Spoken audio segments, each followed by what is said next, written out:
like sunshine, like springtime, like something's in the water and I'm taking a deep dive. I'm feeling so weightless, like I'm gonna make it, and nothing in the universe can take this.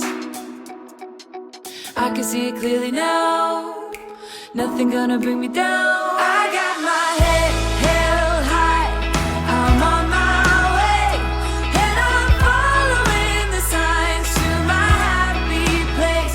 I'm walking in the light of a brand new day, and I'm right where I belong in my happy place. I got my head held high, I'm on my way, and I'm following the signs to my happy place. I'm walking in the light of a brand new day, and I'm right where I belong in my happy place.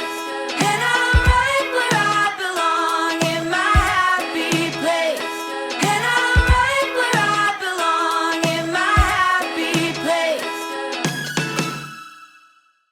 Welcome to the National University of Singapore, Yong Loo Lim School of Medicine Healthy Longevity Seminar. Thank you for joining us. It's my great pleasure to introduce you in a couple of minutes to Associate Professor Diana van Heemst, who will tell us the secrets about hormones and longevity. I would like to remind you to use the Q&A function for your questions for Professor van Heemst. But before doing so, I would like to hear from Shara Kampimpin, who recently joined us as research assistant at our Center for Healthy Longevity. And she will present a new research article entitled "The Loss of TREM2 Confers Resilience to Synaptic and Cognitive Impairment in Aged Mice." Shara. Hi everyone, my name is Shara, and as mentioned, I'm a research assistant in Prof. Brian Kennedy's lab. So today, I'll be sharing the findings from the paper published in the Journal of Neuroscience in 2020, where they studied the effects of the loss of TREM2 on the synaptic plasticity and cognitive function in aged mice. I find this paper interesting as TREM2 has been implicated in a number of age-related neurodegenerative diseases, including Alzheimer's disease, and so its impact in disease pathology had already been heavily studied. Its role in shaping neuronal and cognitive function during normal aging, however, is relatively underexplored. TREM2, also known as triggering receptors expressed on myeloid cells 2, are proteins that transmit external signals from other cells or the brain microenvironment to activate phagocytosis, proliferation, and modulate inflammation. In the brain, they are exclusively expressed on microglia, which are the resident macrophages in the central nervous system and are important in brain development, physiology, providing immune defenses, and maintenance of the brain's homeostasis. During development, TREM2 is essential for synaptic pruning and normal brain connectivity formation. During aging, microglia transforms to the disease-associated microglia state in wild-type mice, whereas in TREM2-deficient microglia, they fail to undergo such conversion. Since TREM2 loss of function increases the risk of developing age-related dementia, TREM2 deficiency was expected to exacerbate neuronal dysfunction and cognitive decline during normal aging. However, this was not the case. Let me share with you what they have found. From the study, it revealed that the TREM2 deficiency does not affect cognitive function in young mice, but instead enhances it in aged mice. Another finding that they had was that TREM2 deficiency leads to enhanced hippocampal long-term potentiation without influencing basal synaptic neurotransmission in aged mice. LTP involves the strengthening of synapses and is crucial in memory formation. Experiments revealed limited impacts of TREM2 deficiency on basal neurotransmission and short-term plasticity. But since TREM2 deficiency preserved learning and memory during aging based on the prior test, hippocampal LTP was assessed in the age group and revealed that knockout mice had significantly enhanced LTP compared to wild-type controls. So another finding that they had was that TREM2 deficiency-induced abundance of spines compensates for the loss of spines during aging. Consistent with the initial results, Golgi staining confirmed an age-related decline of dendritic spine density in wild-type and TREM2 knockout mice. However, knockout aged mice showed significantly more spines compared to wild-type aged mice. All this suggests that TREM2 deficiency leads to elevated spine density, conferring a protection against spine loss during aging. Additionally, they found that aged TREM2 knockout mice maintained similar density of dendritic spines as young wild-type mice. Lastly, they found that TREM2 deficiency leads to elevated postsynaptic markers during aging. They performed Western blots for synaptic protein markers and found significant increases in expression of these in the knockout-aged mice compared to the wild-type ones, suggesting that enhanced synaptic and cognitive functions in knockout-aged mice are mediated by postsynaptic mechanisms. Taken together, this data demonstrate that TREM2 deficiency confers resilience to age-related impairment in cognitive and neuronal function. These results were unexpected since loss of function mutations of TREM2 has been associated with age-related dementia. However, there are studies that have revealed that TREM2 deficiency reduced oxidative stress response and complement activation pathway. Moreover, as TREM2 knockout mice are unable to adopt DAM state induced by aging, it is likely that TREM2 deficiency exerts protective effects through ameliorating microglial phagocytosis and inflammatory responses during aging. It is important to note, however, that the age-related benefits described in this study were under physiological conditions without any pathologies. In AD, loss of function TREM2 actually worsens the pathology, which suggests that the switch from homeostatic microglia to DAM state is TREM2 dependent, but whether it leads to a beneficial or detrimental outcomes depends largely on the environmental stimuli. All in all, the findings suggest that TREM2 might exert detrimental effects on brain function during aging, and the possibility of age-related negative impacts from TREM2 should be taken into consideration as major efforts are focusing on developing TREM2-based therapeutic strategies to mitigate AD. Thank you. Thank you, Shara. A wonderful talk and really highlighting how important also cognitive function is. And I think our speaker will also touch on that a little bit. I would like to introduce, and it's my honor to introduce, Associate Professor Diana van Heemst, working at the Leiden University Medical Centre in the Department of Gerontology and Geriatrics. For the ones who do not know where the Leiden University Medical Centre is, that's near Amsterdam in the Netherlands. And it's a little bit called Small Amsterdam. So if you have the opportunity to visit Leiden, please do so. And Diana van Heemst, we are sharing a couple of years working together, and I have very good memories about it, spending, I must say, lots of hours in the lab and lots of teaching moments. So thank you, Diana, for that.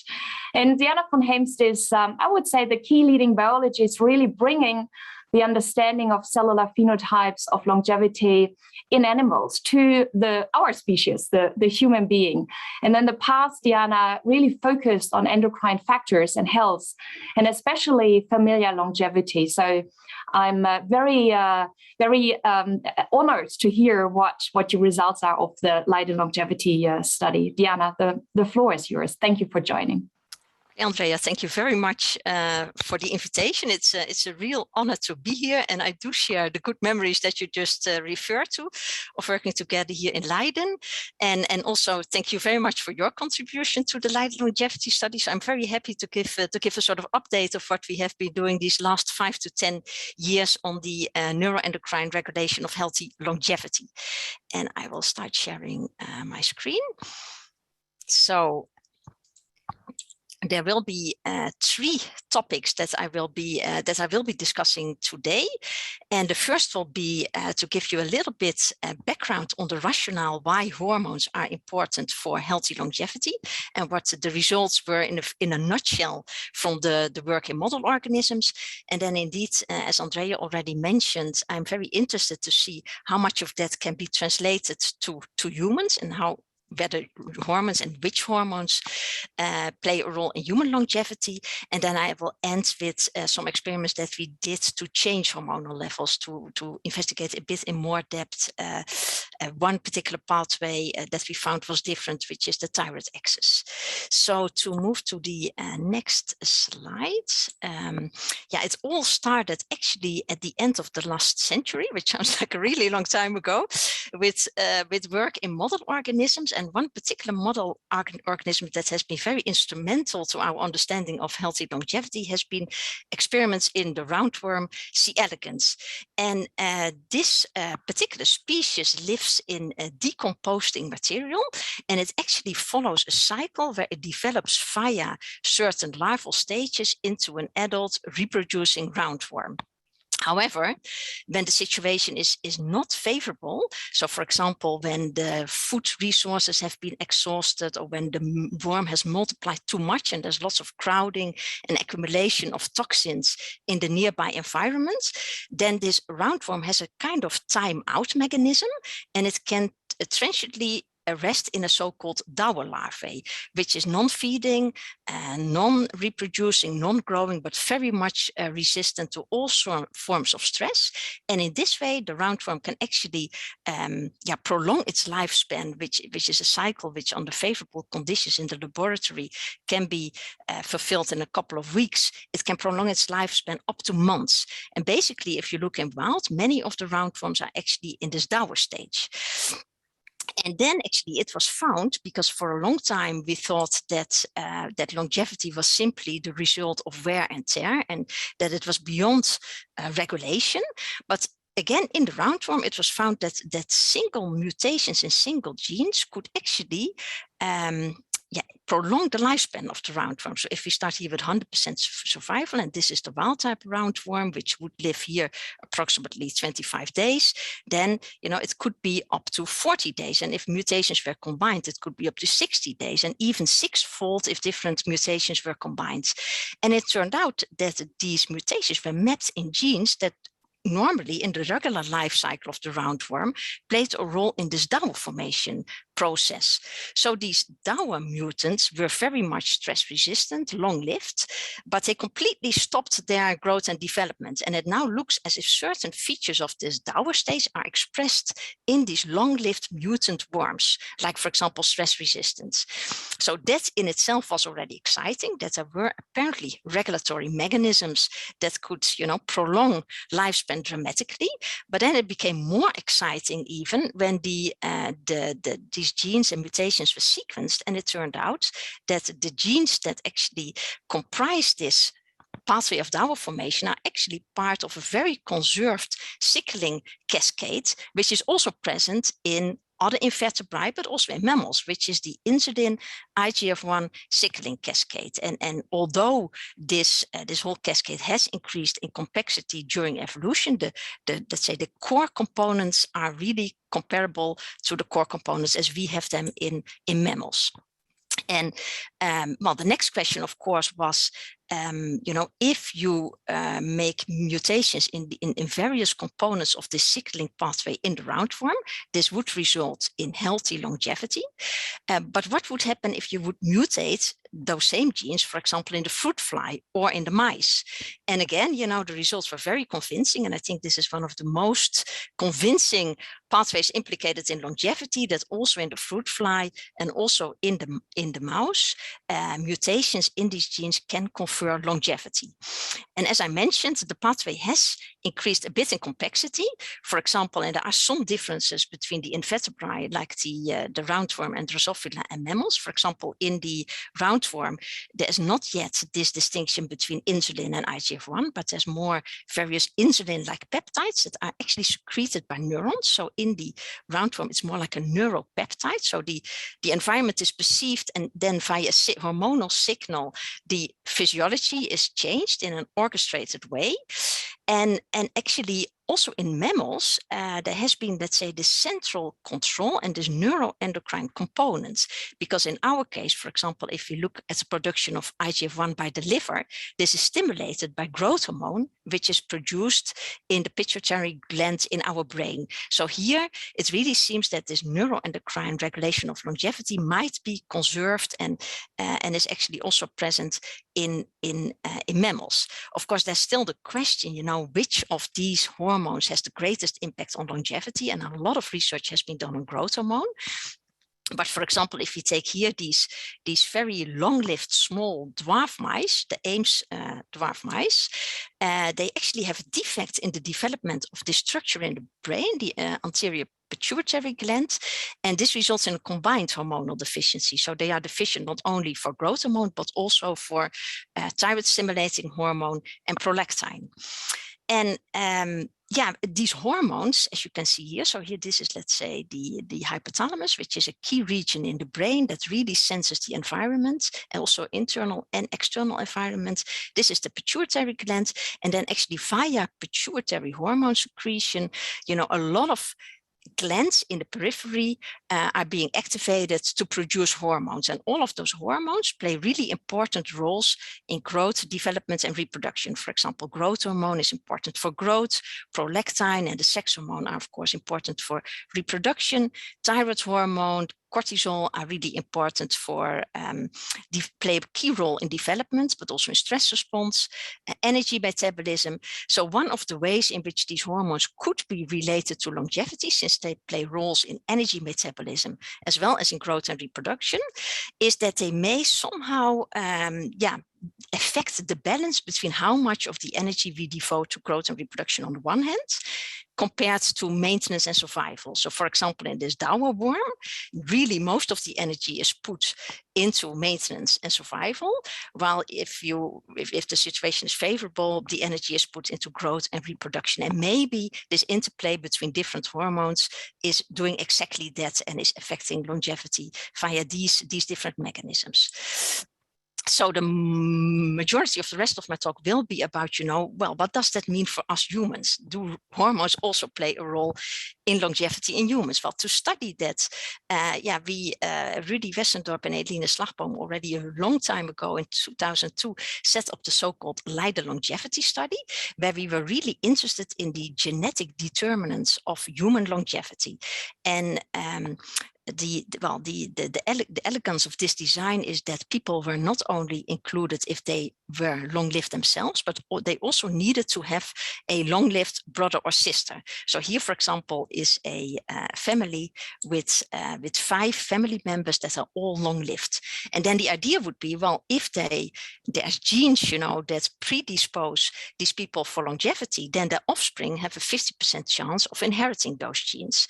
So if we study the offspring, which is in their 60s, and they are much more eager and much less frail and vulnerable, so they are often very eager to participate in scientific research. So a lot of our research is done by inviting the offspring generation together with their current living partner, which shares the same main aspects of adult environment, such as socioeconomic status. So that's kind of a control group which is matched for age and adult environment. And many of our research is done on comparing those two groups, the offspring of these long-lived people with their current living partners. And then we are trying to look for differences. Well, the first differences that we found a long time ago is that indeed, you know, despite having this similar lifestyle, they already at middle age have a lower prevalence of the major age-related diseases, such as, for example, myocardial infarction. And we should look at the numbers in between brackets here, because there's always more offspring than partners, because some partners think it's your family, or some offspring simply don't have a partner. So we should look at the numbers in between brackets here. But also, for example, half of the cases of diabetes, the prevalence of diabetes is also lower. So they seem to be having a much better cardiometabolic health. But again, you know, do hormones play a role in that, and which are the differences then? So we wanted to investigate basically all of these main axes. So the HPA axis, which leads to the secretion of cortisol, which is important in stress response, the thyroid axis, which is really important in energy metabolism. In the men, we also looked at testosterone, which is a sex hormone, and we looked at growth hormone. And then in a nutshell, because we don't have the time to go over all the details, many of these hormones really show a pulsatile secretion. And so we we cannot really accurately assess hormone secretion if we don't take very frequent samples. So this was quite an invasive study where people were sampled over a period of 24 hours, and every 10 minutes we took blood samples, and the conditions were very much standardized with respect to light exposure, time when they went to sleep, time when they went up, time when meals were administered, so that we really could compare in a relatively small group whether there were any differences. Well, and then under these relatively resting laboratory conditions, we didn't see any differences in the stress hormones, also not in the sex hormones, but we did observe some differences in the thyroid axis and in the growth hormone axis. And I will just show you the highlights here. Well, this is a graph of how it looks like if you, on the x-axis here we have time, so we have here a blood sample every 10 minutes, and then in red we have the offspring from the long-lived families. So we have, let's say, 144 time points every 10 minutes over 24 hours. And you can basically see that the red line is higher than the blue line, which would indicate that thyroid stimulating hormone, the blood concentration of that hormone on all the time points that we analyzed, is higher than in the blue group, which was the control group comprising the partners of the offspring. However, if we looked at the different thyroid hormones, we didn't observe any differences between the blue lines and the red lines. So both FT4 and FT3 were similar, but TSH was high, consistently higher. And then, well, as I mentioned, you know, these hormones really are secreted in a pulsatile fashion. So we have to do complicated mathematical analysis, which are being done by Ferdinand Rolfsma. He in himself is an example of healthy aging because he is in his 80s and he masters this technique, and he helps us always to do the complicated mathematical analysis. And then you can really, you know, calculate what the concentration profiles are and how much of the concentration is pulsatile and how much is non-pulsatile or basal. And if we would do that, we also found, looking at growth hormone, that growth hormone secretion was lower in the offspring, both the total secretion, but also the basal secretion. And actually the pulsatile secretion also showed a tendency to be lower. And then, another mathematical measure is the so-called approximate entropy, which is a measure for the regularity of secretion. And if it's lower, it's more regular. And we found that indeed in the offspring group, the approximate entropy was lower, indicating that the secretion of growth hormone, which was lower, is also more tightly controlled in the offspring group. However, just as what we also observed with the thyroid hormones, we didn't observe any statistically significant differences in the secretion of IGF-1 by the liver. Well, these were the results on the resting conditions, but sometimes you can only discover things if you challenge people. So one of the things we were interested in, also given that they had this better cardiometabolic health, and stress hormones are known to might play a role in that, because being continuously stressed elevates your blood sugar, elevates your blood pressure, is not good. So we thought, well, let's see, you know, how these people respond to stress. And one of the laboratory forms of putting people in a laboratory setting to stress is the so-called triasocial stress test, where people are actually told that they will face a jury which is really composed of experts in behavioral measures. So they are being observed, they are being recorded, they are being taped. And then in front of that jury, they get a few minutes to prepare, and then they have to present themselves why they are really the best candidates for something they really want. It can be a job, it can be a voluntary position, and even worse, they have to do an arithmetic task. And each time they make a mistake, without any empathy, the jury will tell them to start all over again. So under these conditions, in almost everybody, you know, cortisol levels will increase, and it takes some time for them to calm down again. However, if we did this to people from the long-lived families, we did see that indeed, you know, they did respond to stress. So here, this is the offspring, again, the stress hormone levels, cortisol, under the control condition and under stress condition, but not as much, you know, as in the controls. The controls had a much stronger response to this perceived social stress. And in line with that, we also saw that the elevations in heart rate and blood pressure were more pronounced in the control group than in the offspring group. So although we didn't observe, let's say, under resting conditions any differences when we exposed them to stress, some differences became apparent. And yeah, and the last part of my talk, I wanted to focus a bit more on this difference in the thyroid hormone axis, because that was quite intriguing to us. You know, why would TSH be higher while the levels of the actual thyroid hormones were the same, and what could then be the link with longevity? So again, we thought, well, maybe you know, there's a couple of options that could explain this observation.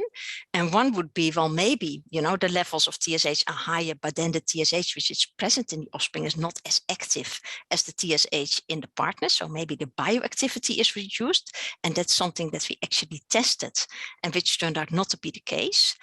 We also thought, well, you know, maybe because these thyroid hormones, as I mentioned before, that there's, let's say, this central the hypothalamus produces a stimulatory component, TRH in this case, which stimulates the pituitary gland to produce TSH, and which then stimulates the thyroid gland to produce the thyroid hormones. But then once thyroid hormones increase in the circulation, they actually inhibit their own further secretion by a negative feedback mechanism on the secretion, for example, of TSH by the pituitary gland. So if this feedback wouldn't work well, then TSH might be higher. But then again, you know, if the thyroid gland would be equally sensitive, then you would expect thyroid hormones to be higher, which was not the case. So we thought, well, there's probably two other hypotheses left that might be more likely. And one of those is that the thyroid gland itself would be less responsive to stimulation with TSH. And the other one would be that the thyroid gland simply had to work harder, because somehow the thyroid hormones would be metabolized faster or cleared faster from the circulation. So there should be a higher turnover rate. Well, and in order to assess those two hypotheses, we performed some challenge experiments with recombinant human TSH and with synthetic thyroid hormone T3. And again, yeah, those were, you know, we preferably had the same people undergoing both challenges, but then with a washer time in between. And then in brief, these were the results. So here again, the dotted lines are the offspring, so the people from long-lived families, and the solid lines are the control group, so their partners. And if we administer them intramuscularly recombinant human TSH, we can see that TSH levels rise. And in this case, actually, they rose a bit higher in the offspring group. However, if you then look at the increased production of thyroid hormones by the thyroid gland, we can see that the thyroid gland of the offspring produces actually lower amounts of thyroid hormones, which would indeed indicate that the thyroid gland, upon stimulation with TSH, produces less thyroid hormone, so it's less responsive to stimulation with TSH. And then the other experiments where we looked at where we administered synthetic thyroid hormone, we can see in both groups that thyroid hormone, of course, rises, but then there was no differences in the rate of normalization between the two groups, and also not in the way that that suppression of TSH was relieved. So we kind of concluded from the combination of these two experiments that it was not so much that the thyroid gland had to work harder because thyroid hormone would be cleared faster from the circulation, but that it was more in the thyroid gland itself, which was less responsive to stimulation with TSH. But it still, you know, left us with the question, yeah, but why then, you know, what would be the potential consequences of this higher TSH? And because the thyroid hormones are very important for energy metabolism, we first looked at different measures of energy metabolism, for example, via a ventilated Hood system, where we measure the consumption of oxygen and the production of carbon dioxide. We could calculate resting metabolic rate. But again, you know, we didn't see any differences here between the offspring group in red and the controls in blue, neither in a somewhat bigger sample of hundreds of people, nor in the small sample that participated in these more invasive studies. Also, we did some remote monitoring where they swallowed a capsule which could measure core body temperature, and you can beautifully see that during the night core body temperature is lower than during the day. But again, you know, we didn't observe over this period of several days any differences between the offspring and the partners. But then we thought, well, besides a role in energy metabolism, thyroid hormones are also really important for development. If you have a deficiency, let's say a genetic congenital deficiency in thyroid hormone, there's mental retardation, there's lots of severe defects. So we were wondering, you know, could we measure somehow markers of tissue turnover? And those are not easy to measure in humans. I think one of the best set of markers are markers of bone turnover, where you can look at bone resorption, and then CTX or beta cross-labs is the marker which is most often used in the clinic, and at bone formation, and then P1 and P is most often used. And here actually we did see a slightly lower level of both CTX and PN1P. And also if we looked over the 24-hour period, we could see that also these markers actually respond primarily to meal intake. So there is some variation over time here. But again, over all these time points that we assess these bone turnover markers, they were lower in the offspring group. So then we wondered, maybe, those markers could be responsive to those stimulations that we did with recombinant human TSH and with thyroid hormone. And it's actually very exciting that besides in the thyroid gland, there's other cells on which expression of the TSH receptor has been detected. For example, also in bone cells. And so we kind of speculated, well, maybe, on other cells that may also express the TSH receptor, maybe TSH is doing there's something with the intercellular availability of thyroid hormone. And interestingly enough, there's lots of data coming out recently, for example, from muscle, but also from brain, that the exact regulation of thyroid hormone availability in specific cells is really important for tissue maintenance and repair. For example, in muscle, if there's an injury, then the quiescent satellite cells, so the muscle stem cells, are being activated, and they first need to proliferate, to multiply. And that proliferation is dependent on a downregulation of intercellular thyroid hormone availability. And then later on, thyroid hormone availability is increased again, and that's important for differentiation. So cell-fate decision in themselves are important maybe for the, thyroid hormone plays a key role there, although we do of course not know how much the circulatory levels reflect those events that happen inside the cells. But still, we thought, well, it might be worth testing whether thyroid hormone has an effect on bone markers. And I don't see the slide here, but the results were that indeed the bone markers did transiently increase a little bit, but both after the TSH challenge and after the challenge with thyroid hormone. And the same was also true for effects on some other hormones. So there's quite a lot of crosstalk, it seems, between the thyroid axis and, for example, IGF-1 or cortisol, because if you increase TSH or T3, your IGF-1 also goes up and your cortisol goes down. And that makes it, of course, complicated to really capture which of these hormones is primarily responsible. But actually in any of those challenges, although we did observe effects of those challenges on both markers of bone turnover and other hormones, we did not observe any differences in the magnitude of the effect between the offspring and the partner. So we don't think it's very likely that this is an effect of TSH, and that this TSH difference between offspring and partner is really responsible. But that's of course something that we will dig in further. So that maybe to conclude, and to give a brief recap of the main results.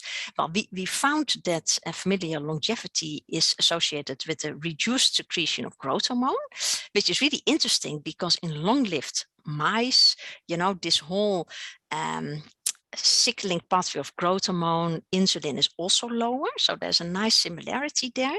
We also observed a higher secretion of thyroid stimulating hormone. And we observed that although we didn't found that much differences on the rest of the conditions, that when people were exposed to stress, that their stress response was not as pronounced as in the control group. And then when we did those challenges with recombinant human TSH and T3, we based on the results, we concluded that the offspring, the thyroid gland of the offspring was less sensitive to stimulation, and that might be responsible for the higher TSH, so more TSH would be required. And we didn't observe any differences in the rate of disappearance of T3.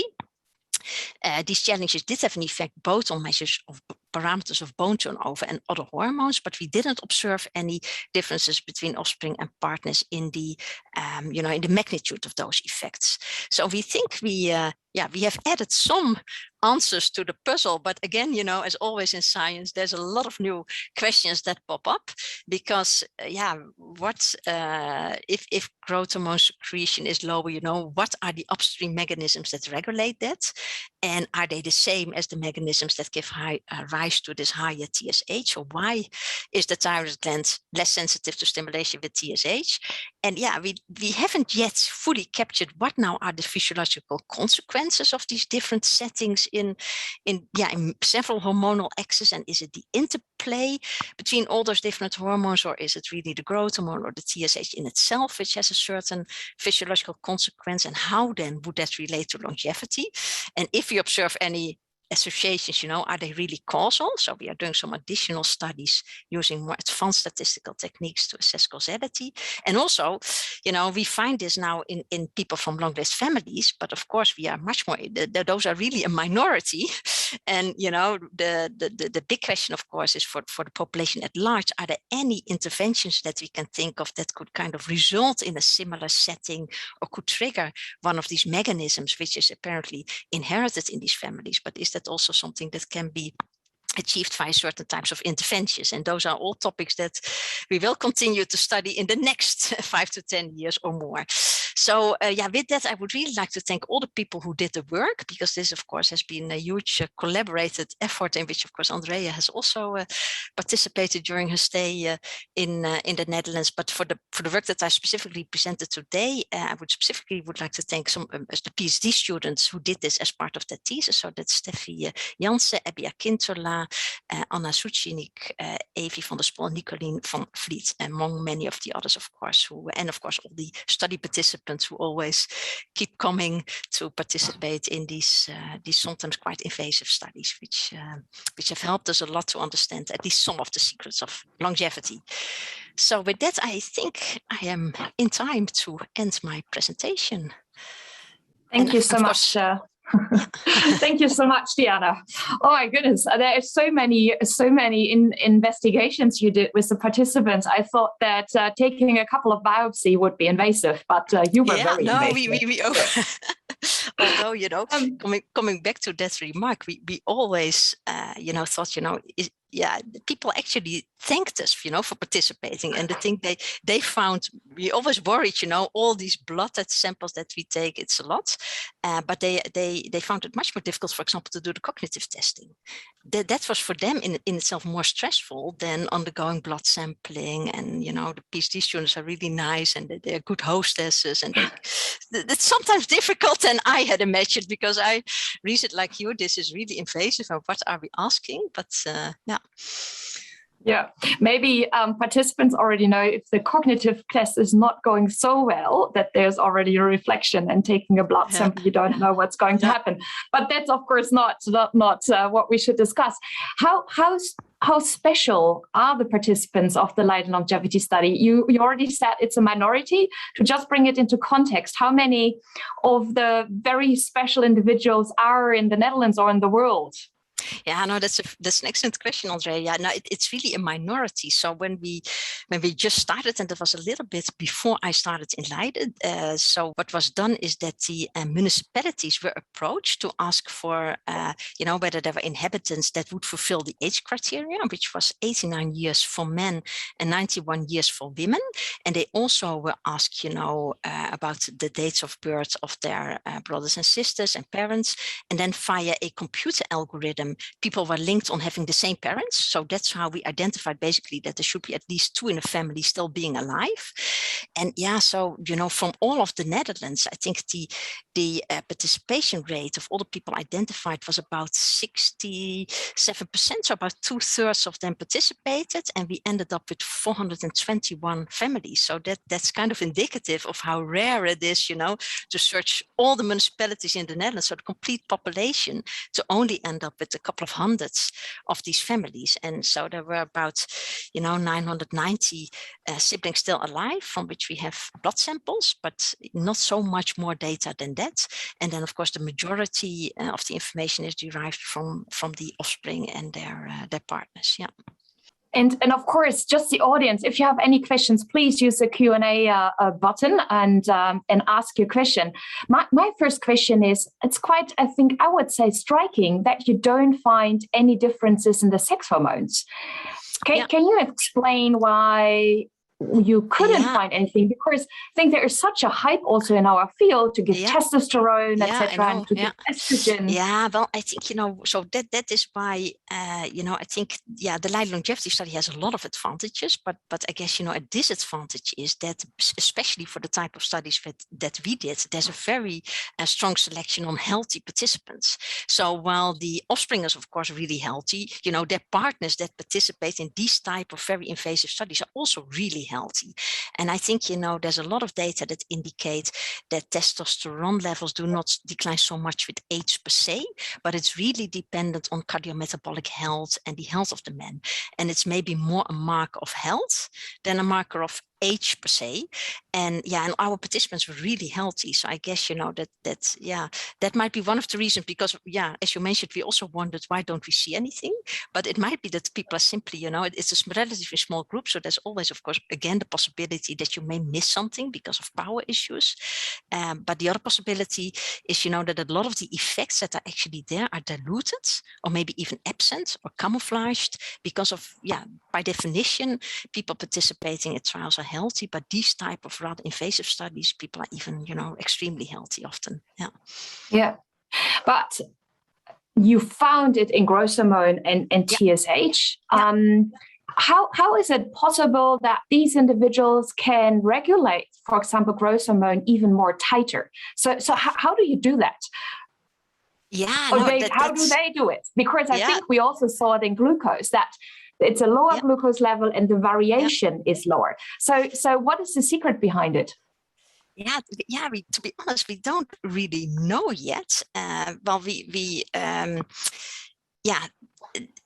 don't know. It's we don't think it's a negative feedback of IGF-1 on growth hormone, because that is similar again. So there's a lot of possibilities. So it may be upstream, and one of the things, of course, that there's a lot of upstream processes.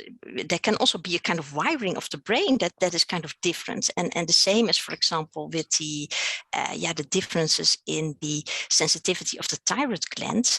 Maybe one of the things that we have been thinking, but we don't have much evidence for that either, is maybe they have a better biological clock, and if everything is much more synchronized, maybe you need less, because growth hormone, of course, is mainly secreted in the night. So if everything. But we don't know, to be honest. I guess there's a lot of possibilities that are still worth investigating, because the things we thought of is, maybe it's the wiring of different glands, which is different, because a lot of glands, of course, are wired by, there's, of course, input from both the sympathetic nervous system as well as the parasympathetic nervous system. And maybe that balance is different, and that may actually, and it's known that over the 24-hour cycle, that balance, of course, changes, and that may actually also affect, how sensitive glands are for hormones and how much hormone you need. So, but we don't. It's difficult to study in humans, so we don't have any concrete. And another way to address it would be, of course, via genetics. That we really try to look at specific components. For example, in the case of the thyroid gland, the thyroid TSH receptor would be an obvious candidate, And actually, from some of the studies that we did in the past, we did find differences. If you look at, for example, this whole cascade and all the genes involved in growth hormone, insulin, IGF-1 signaling, that there were, differences in the frequencies of SNPs in that pathway of the all the siblings compared to a younger control group. So it might be genetic. But the truth is that we're still on the quest to finding that answer. Okay, but you found it also while exposing these individuals to immense stress. So you say it's a little bit varying on cellular level and on hormonal level, and it might be genetic. Tell me, do you also thought about that the stress resistance, if you have this panel of individuals in front of you and you have to perform, that might not be genetically driven, but it's a sort of environment, because how people grow up in these very specific families. How do you disentangle that?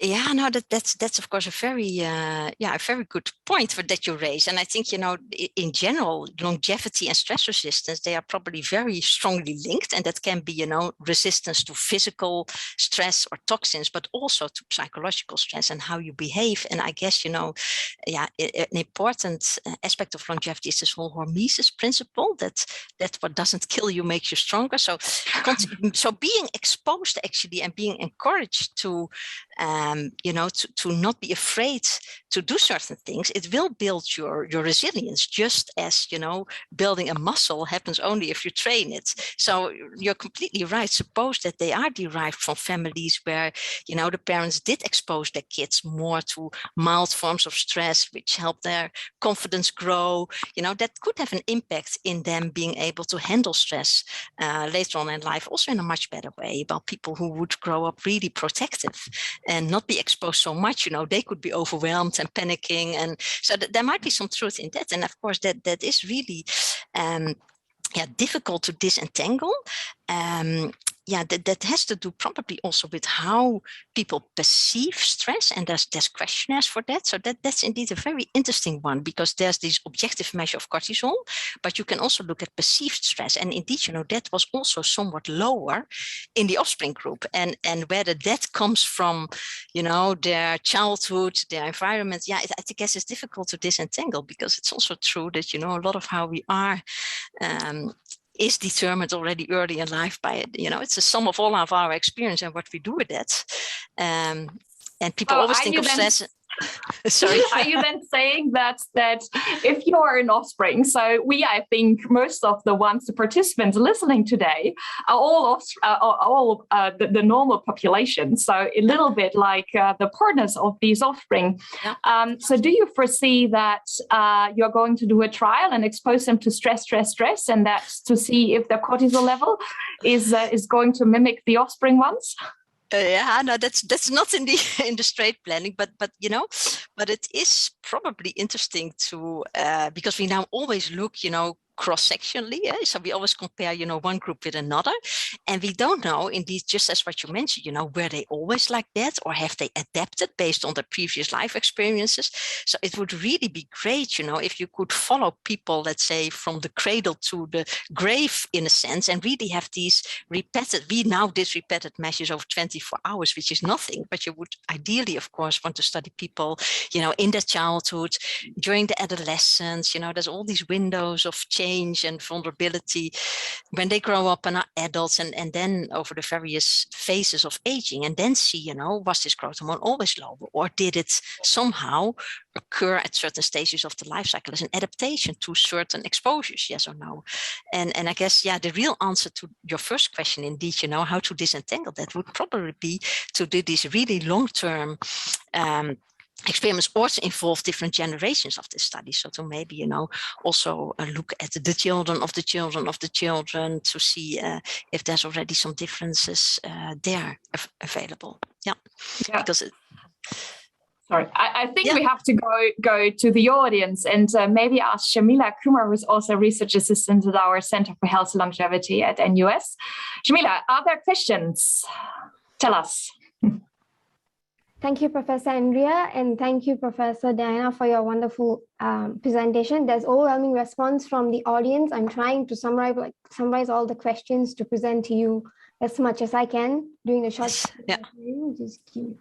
Okay, first thing is that they're asking that what kind of intervention would you see effective to reduce stress response in individuals?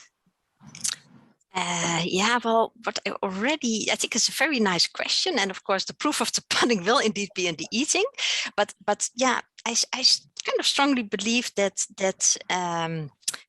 as we discussed before, that being exposed to certain stresses will build your resilience, at least, when those stresses are not massive.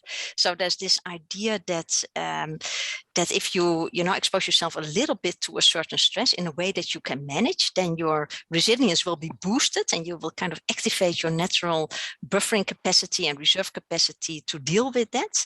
And the next time you can handle a bit more stress, and in this way you can really build up some resilience. So for example, those are probably open doors, but physical activity, in a sense, of course, may be a form of a stress. But on the other hand, I during this Corona period started jogging, and I started with a couple of minutes a day, and now I can walk 10 kilometers, because once you increase the dose slightly and gradually, you do become more capable of just as you build muscles, you can also build your resilience to other forms of stress. And it's probably exposing yourself in a safe, mild way, and then, getting the confidence of being able to handle that. And then, this can grow naturally, I would say. And there's many interventions that can help. And one of the things we are going to work with ourselves is we are really interested in physical activity, but also whether the timing of physical activity might make a difference, because a lot of things, as we have seen, are rhythmic, and there's variation within minutes to hours to days to months to years, but so it might be, for example, that performing physical activity in the morning, may have a stronger beneficial impact than, for example, performing physical activity in the night, where you become excited and you may not sleep as well. While in the morning, it may give you this boost to be active, to deal with the day. So that might also be a way, this morning ritual of doing some workouts in the morning to give you this confidence, and that's to be able to be more efficient during the whole day in all of your activities. So that could be one way to that's a testable hypothesis that we are eager to test also in some older individuals, to see whether that makes a difference in how they feel, so in mental aspects, but also sleep, and also whether this affects their cardiometabolic health in a different fashion than where they would perform, for example, during the evening. Right. To add on to this question, there's a audience actually asking you this, the biomarker for the stress. Is there any biomarkers you think for stress resilience we can be used clinically? Yeah, well, what is most often used is the stress hormone itself. So that's cortisol, and you can measure that via a mouth swab. So that is that's the free cortisol, so to say. If you measure it in blood, it's the non-free cortisol, and the mouth swab is probably easier.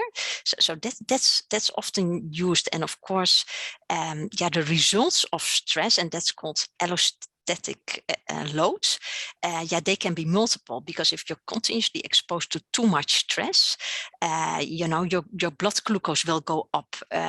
You will see differences in your lipid profiles. You may start eating at the wrong moments, and therefore maybe gain weight more easily. So that there's some other measures that are more reflective of the consequences of stress that are also being used, to get some index of stress exposure. But the most pure markers are actually cortisol and things like heart rate, blood pressure, which are quite direct.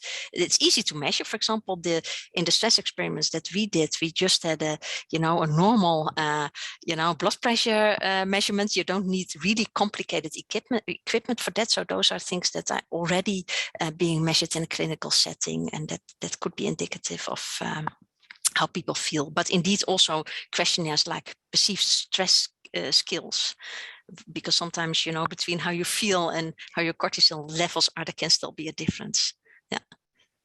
Okay, and there's also another question regarding to the hormone melatonin. They're asking, is there any details based on the Leiden studies? Like, is that what you're closely connected to, you're looking at in your research? Melatonin, you mean? Yeah. Yeah, we haven't measured that one yet, but that would of course be an interesting one, because it's of course the hormone that's produced in the dark, in the night, and we are interested in these day-night differences. So that would still on our wish list to get insight into whether there's difference there, but we haven't analyzed that one yet. But it's a very good suggestion. Has a C. elegans something like melatonin? Like the downward state? Well, they do, of course, have. There's quite a lot of data on the biological clock there, and I don't know. I will look that up. Good point. Yeah. Also, are there any future investigation plans on determining the genetic of longevity in association with thyroid hormones on specific genes that can contribute to lower the amount of endocrine hormones in the offspring? Yeah, well, we did actually.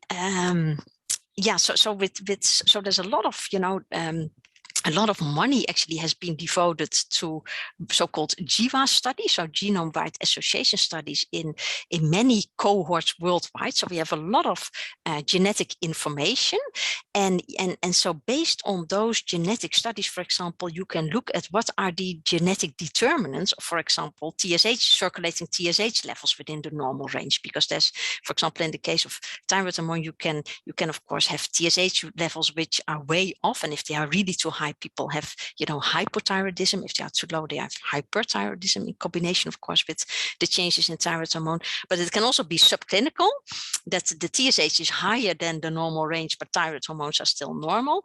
And it can also be that even within this variation within the normal range may have an effect. And so now that we have genetic determinants for a lot of these phenotypes, so to call, of a lot of these exposures, we can use them in so-called, that's called Mendelian randomization studies. According to the law of Mendel, whether or not you have a genetically determined high TSH, that's kind of, at sexual reproduction, random allocated to different individuals, and you can then group them based on these genetic determinants. And that's what we actually also did to, for example, study is TSH itself causally implicated in some of the features that we thought it might be implicated in. So, for example, if we look at those markers of bone turnover or of bone health, we looked at those genetic determinants of TSH as a kind of proxy for TSH levels. And then we studied the association with bone mineral density, and actually those results were negative. So we didn't observe the evidence, so to say, that there would be a causal association of TSH levels within the normal range and bone mineral density. And actually most of our Mendelian randomization studies were negative, except actually for the association with some metabolites and some measures of lipid metabolism, which hasn't been published yet. But but that's actually a very nice tool, to really use also the big data that are nowadays available. For example, the UK Biobank, which has genetic data from over 500,000 people and lots of very detailed phenotypes, and then address this question of causality for certain exposures such as TSH or any of the other, and that's really a very nice way to use genetics and all the genetic, information that has been generated over the last decade. Yeah, so that's again an excellent question. Yeah. Right. Jamila, last question. Okay, just last question before we go. There are many hallmarks of aging can be potentially targeted to improve the health longevity. Yeah. Other than endocrine system, what other hallmarks of aging should be targeting? Which one hold the best promise that you think? Oh, yeah, that's of course a very difficult question, because I think, these hallmarks are probably all interrelated, and they do have this kind of hierarchical order where the first ones are related to, the forms of damage that can occur to telomeres or genomic instability or epigenetics or proteins, and then responses to damage. And of course, these nutrient sensing pathways play a big role in that.